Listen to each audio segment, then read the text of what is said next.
Do you ever feel like you are pushing your project uphill? Or perhaps like every step you take is a battle? Whilst this is frequently the experience of project work, we don't currently have many tools for explaining this to our stakeholders. Perhaps we can use the metaphor of a battleground to explain our projects. We are always trying to gain more ground towards our project objectives. But there are all kinds of things in the way of us claiming that ground, barriers or constraints to our progress. Of course, it's not all bad. Sometimes we are well equipped to claim that ground. There are enablers to our progress. As time progresses, hopefully our battlefront line also moves forward as we overcome the barriers and bolster our enablers and get ever closer to our project objectives.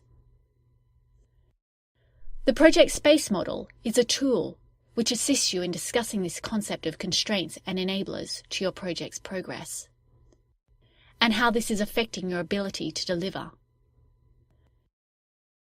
The project space model has two grids, the now or current grid, and the forecast or risk grid.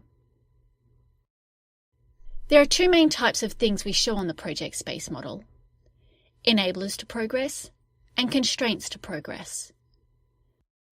We can think of the enablers as those things which help us claim ground in our project.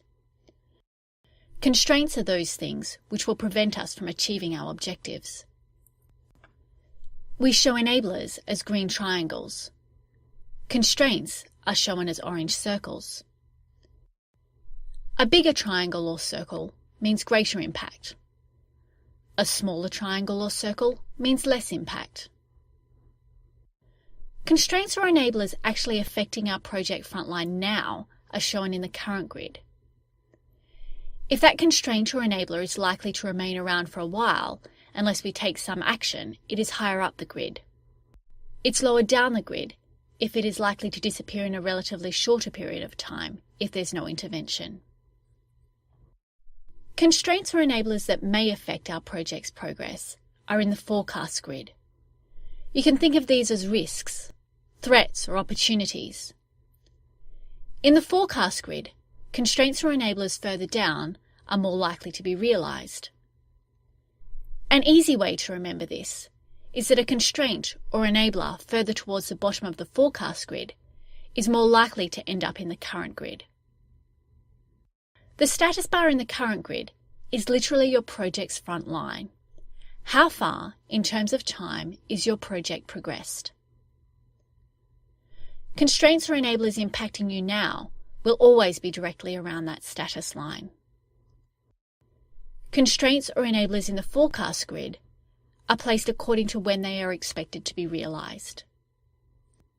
Of course, you need to label your constraints and enablers to indicate what they are representing. But don't make it too technical or project talkish. Keep it simple. Ultimately, you are using this model to bring to your stakeholders' attention problems, constraints that need to be overcome or prevented from occurring, and also enablers that need to be sustained or replaced or encouraged into being realised. The project space model is your way of explaining what's going on in your project, the on-the-ground experience. It quickly directs management's attention to where it is really needed and can highlight why things might be going well and what's needed to continue that momentum. Use the project space model to get an honest and holistic conversation happening about your project.